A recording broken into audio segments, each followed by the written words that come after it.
Well, Minister Gibson told the media outside of the House of Assembly today that it cost NIB more than $800,000 to conduct the investigation. Now, the first report recommended that NIB Director Algernon Cargill be fired, and the second report addressed accusations against NIB Chairman Gregory Moss. $861,000. Plus, we had a whole box with the appendices, and so they put in a lot of man hours. It's unfortunate that we have to spend people's money on something like this, but we just wanted to make sure that what was being said would accurately reflect what was going on at the board. And I'm sort of happy that we did ask for the forensic report, because we not only got to find out what was done, but we found out how the system was manipulated to do it.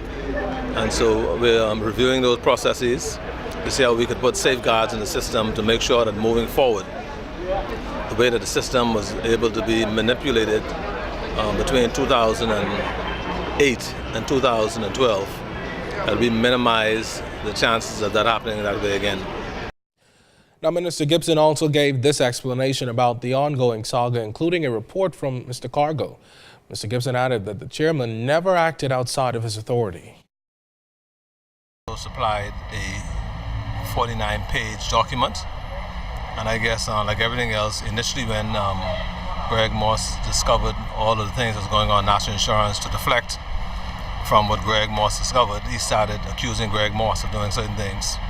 Likewise, to deflect from the results of the forensic report, he is now starting to accuse me of doing certain things. So I'm not going to get into that. At the end of the day, the record is clear that whenever I'm in office, I try to help as many persons as I can. And so that's his version of what happened. I guess he'll have to stick with it, but at the end of the day, I'm the minister responsible for National Insurance. I have certain responsibilities, I have certain lines of authority, and whenever it's necessary to exercise those, then of course I will exercise them. As it relates to the Greg Moss report, there was no adverse finding with Greg Moss report.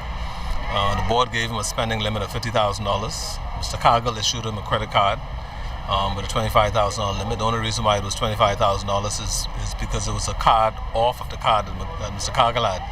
And his card was $25,000. There was a $25,000 spending limit.